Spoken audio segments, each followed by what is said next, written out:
Hello everybody and welcome back to Robert's Reviews. Today is Friday, which means that I always do my new releases.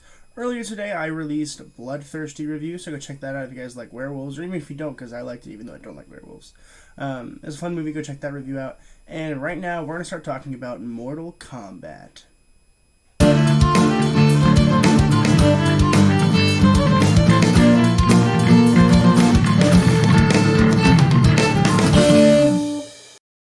Mortal Kombat was released in 2021. It was written by Greg Russo and Dave Callahan and directed by Simon McQuoid.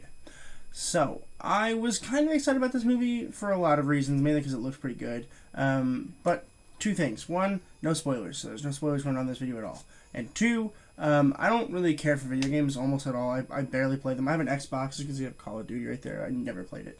I have the Xbox to play my Blu-rays.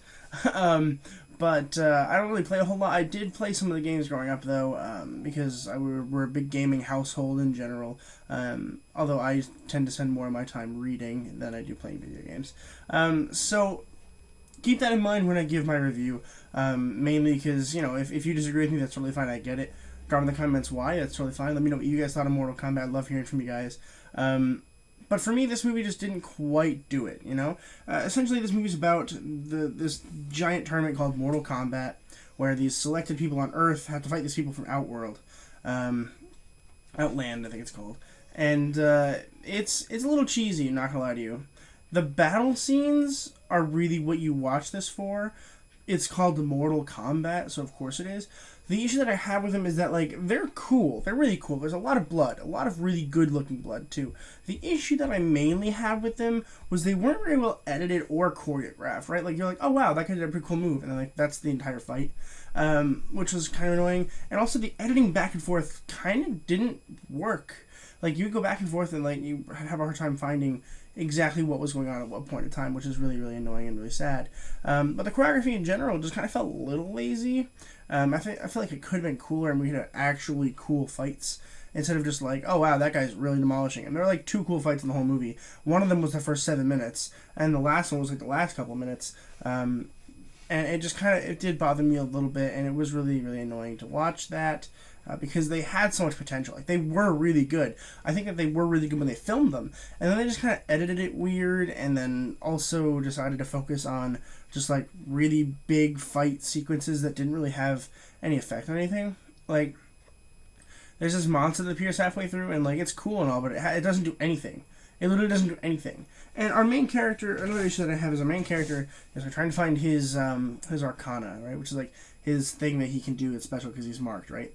And the main issue I have with that was he didn't really do anything after he found it with it. He had the dumbest power, which is really sad. And the whole movie, I think, in general, just wasn't quite put together very well. And it is entertaining. I liked it. I had fun watching it, and I liked the blood and the gore. But there were other special effects that weren't very good, right? If the special effect didn't include blood, it wasn't very good. They did very well with blood. I was very happy with the amount of blood I got and with how it looked. It was great. But then they would have this monster. It looked totally like Harry Potter and the Sorcerer's Stone looking. And we're in 2021, and it's a big budget film. It's Warner Brothers' Mortal Kombat. So it kind of felt like a waste of money to just not do well at them. Just do better at them. And they just didn't. And if it didn't include blood, it didn't look very good. Which is the problem with this movie, in my opinion, is that there's a lot of really good blood sequences, but that's all you're really watching it for. The characters are not very well developed, almost at all. The heroes are pretty cool, but the villains, almost no development at all. We learn nothing about their backstories at all. Which, credit where credit is due.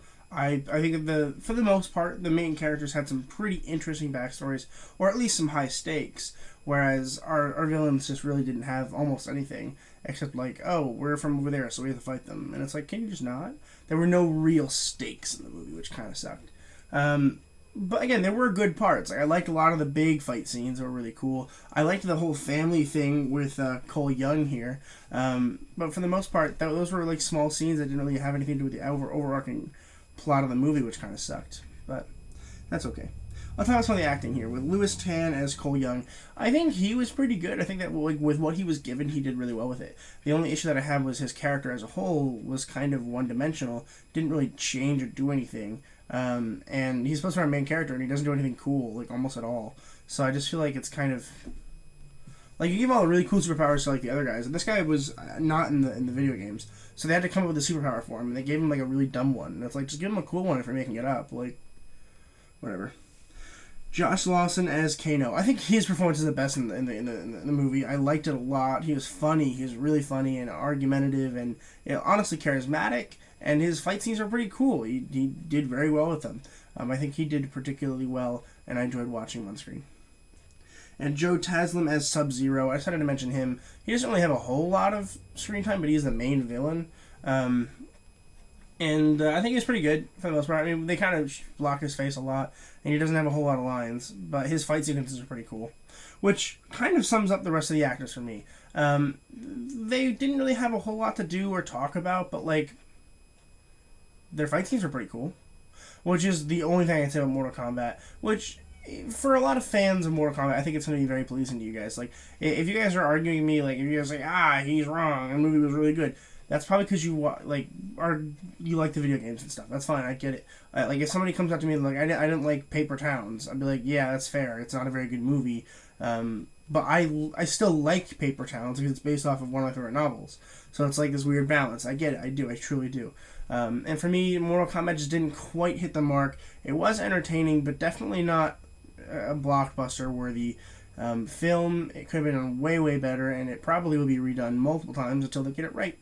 And so I'm going to go ahead and give Mortal Kombat a B. That's going to do it for me today. Please consider subscribing. I have new releases every single Friday, and then every single day I upload a new movie review. So please consider subscribing. It's a huge help. And as always, keep watching movies and television, stay educated, and I'll see you guys in the next video.